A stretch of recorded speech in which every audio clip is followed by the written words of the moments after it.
You know, Netflix seems to be recommending a lot of high school melodrama lately.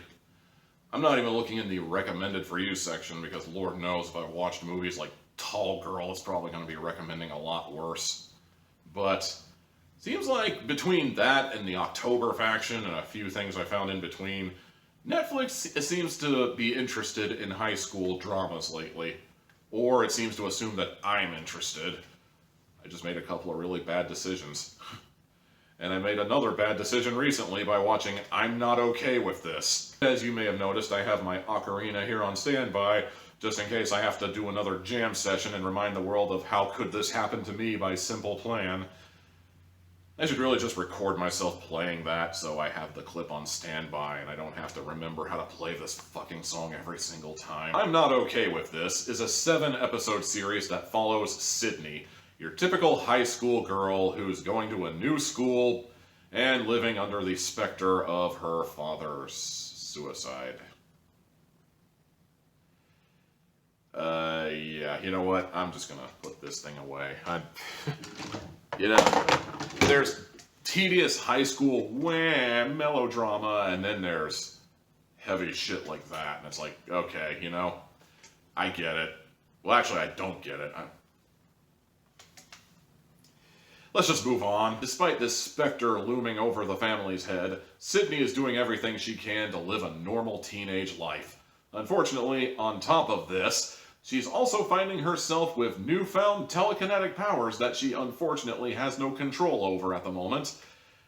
If she gets too angry, she'll find herself knocking over a tree with her mind. Perhaps knocking something off the wall and flinging it across the room with her mind. Maybe making her arch nemesis's nose bleed with her mind. That's telekinesis, Kyle. Tenacious D reference. Just look it up. If I'm being entirely honest, I went into this thinking it was going to be a lot funnier than it actually was, and then I heard about the dad's suicide, and really I watched the show for about 5 minutes and realized, despite a few snarky remarks, this was going to be a lot more dead serious than I thought it was, and that is unfortunate. But you know, the telekinetic powers were actually the thing that kept me coming back for more. It was kind of that weird mystery that I really wanted an answer to, even if I had a feeling I already knew what the answer was going to be. I still wanted to see if my theory was right, and I watched it from start to finish, and despite being an angsty high school melodrama, it actually did hold my attention for my initial 3-episode sampler, you know. Episode 1 was good, Episode 2 was pretty good, and Episode 3 had a really good, and she's gay. I mean, hooray for diversity, I guess, but at the same time, I was kind of bummed out they went that direction because, I mean, the description did say she developed a crush on her best friend, but I was kind of under the impression that, I want to say his name was Stanley. I kind of got the impression he was the best friend, and you know, I was kind of rooting for those two. Okay, maybe I got a little more invested in the high school angst a little more than I thought I would, but, you know, it's like that just seemed to come completely out of nowhere, and I just feel like this was done for the sake of checking off a box on the old diversity checklist, you know? Just, there doesn't really seem to be any rhyme or reason for why, it's just there, I guess. But I guess, at the same time, I mean, a lot of people don't usually figure out what they're into until about high school, and they usually figure it out in the most awkward possible way, so, I mean, I guess, then we start seeing a shadow figure that follows her around, and you know, everything just gets more and more intense. Then we got to Episode 7, and about a third of the way in, maybe less, I remember thinking to myself, this is Carrie. This is literally Carrie, but, like, Carrie's a lesbian instead of, like, you know, Carrie.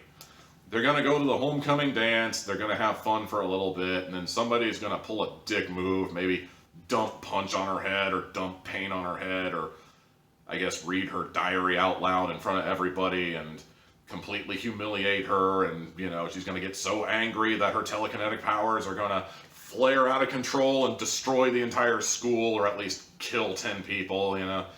This was the most predictable episode out of the entire lot, and I don't want to say I found it frustrating or even annoying. I was just bored. I mean, I was playing a cell phone game through 90% of that episode, and I was listening to the dialogue, and boom, boom, boom.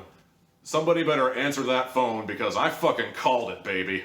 And then came the last few minutes of the show, like the last seconds of the show, where she finally talks to the shadow figure, and the shadow figure tells her, "They fear you. They don't understand you. They will never understand you. This is an allegory. Can you tell that this is an allegory? I'm making very sure you understand that this is an allegory, because how are you supposed to understand it's an allegory if I don't speak in plain English?"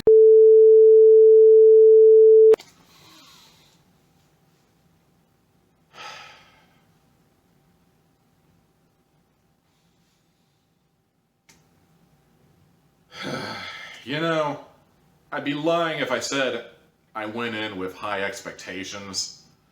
And for the longest time, it was kind of looking like my low expectations were going to be met, you know? It looked like it wasn't going to be Shakespeare.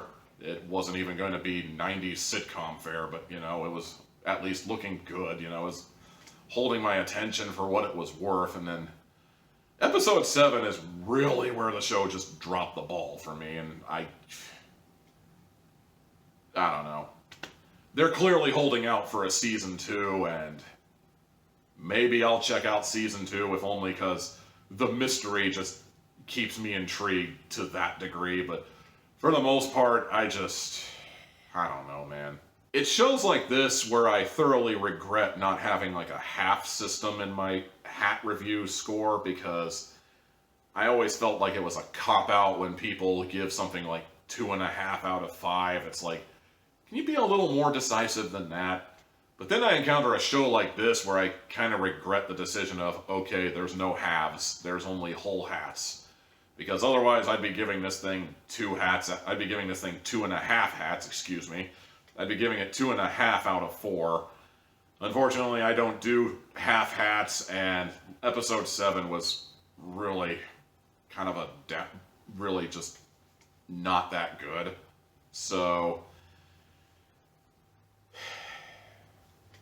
2 hats out of 4. Man, there is not a lot of good stuff on Netflix lately. I mean, 2 out of 4 is like the best I've given anything on this series this year. Maybe next week that'll change.